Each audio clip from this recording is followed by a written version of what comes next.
ஆ எனக்கு வந்து ma'am, menses டைம்னா கரெக்ட்டா அதெல்லாம் பீரியட்ஸ்லாம் கரெக்ட்டா வந்துருது மேம். சொல்லுங்கம்மா. ஆ அது வந்து அது ஆனா கர்ப்பப்பை மட்டும் தங்கவே மாட்டேங்குது மேம். சரிம்மா. பீரியட்ஸ் கரெக்ட்டா இருக்கு. ஆனா குழந்தை நிக்கலையா உங்களுக்கு? ஆமா. சரிம்மா. பீரியட்ஸ் கரெக்ட்டா இருக்குன்றத எப்படி கண்டுபிடிக்கிறீங்க? நீங்க ஸ்கேன் எதுவும் எடுத்தீங்களா?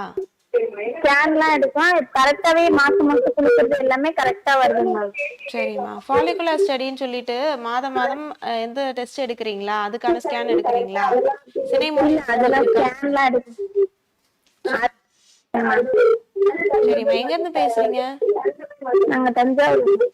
சரிம்மா. சில பேருக்கு வந்து பீரியட்ஸ் வந்து ரெகுலரா தான் இருக்க மாதிரி இருக்கும். கரெக்ட்டா 28 நாள்லேருந்து 32 நாளுக்குள்ள வர மாதிரி தான் வந்து தெரியும். ஆனா பார்த்தீங்கன்னா, ஓவுலேட்டரி சைக்கிள், ஆனோவுலேட்டரி சைக்கிள் 2 விதமான மென்ஸ்ட்ருவல் சைக்கிள் வந்து இருக்கு. நெறைய பேருக்கு வந்து ஓவுலேட்டரி சைக்கிள் அப்படின்ற விஷயம் வந்து உள்ள இருக்கக்கூடிய கர்ப்பப்பை சுற்று 2 சைட்லயும் இருக்கக்கூடிய சினைப்பையில சினை மூட்டையோட வளர்ச்சி நார்மலா இருக்கு அப்படின்னா, அது வந்து ஓவுலேட்டரி சைக்கிள் அப்படின்னு சொல்லுவோம். சினை மூட்டையோட வளர்ச்சி நார்மலா மெச்சூர் ஆகி வெளியில வருது அப்படின்னா, உங்களால ஈஸியா கன்சீவ் ஆக முடியும். நெறைய பேருக்கு பீரியட்ஸ் வந்து நார்மலா வர மாரி தான் இருக்கு. ஆனா ஆனியோலேட்டரி சைக்கிள்னு சொல்லக்கூடிய சினைப்பையோட முதிர்ச்சியே இல்லாத மாதிரியான ஒரு மென்ஸ்ட்ரல் சைக்கிள் நடக்குது. பீரியட்ஸ் வர மாதிரி இருக்கு. ஆனா வருது. ஆனா உள்ள இருக்கக்கூடிய சினை மூட்டையோ வளர்ச்சியும் ஆகல. அது ரப்சர் ஆகி வெளியிலயும் வரல. இந்த மாதிரியான கண்டிஷன்ல நெறைய பேருக்கு ஒரு முக்கியமா பார்த்தீங்கன்னா, இந்த மாதிரி குழந்தையின்மை பிரச்சனை வந்து குடுக்குது. நெறைய பேரு பீரியட்ஸ் ரெகுலரா தான் இருக்கு. ஆனாலும் குழந்தை வந்து உருவாகல அப்படின்னு சொல்லி நெறைய பயப்படுறாங்க.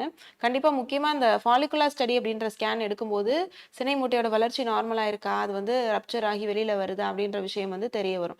நீங்களுமே அந்த ஃபாலிகுலர் ஸ்டடி வந்து எடுத்துக்கலாம். பீரியட்ஸ் வந்து 2ண்ட் டேலேருந்து ஸ்டார்ட் பண்ணணும். ஒரு நாள் விட்டு ஒரு நாள் வந்து எடுப்பாங்க. எந்த நாள்ல வந்து ஃபாலிகல்ஸ் மெச்சூர் ஆகுது? எந்த நாள்ல முதிர்ச்சி அடையிற ஃபாலிகல் ரப்சர் ஆகி வெளியில வருது? அப்படின்றத பார்த்து கரெக்ட்டா உங்களுக்கு அந்த ஸ்கேன் ரிப்போர்ட் வந்து சொல்லும்.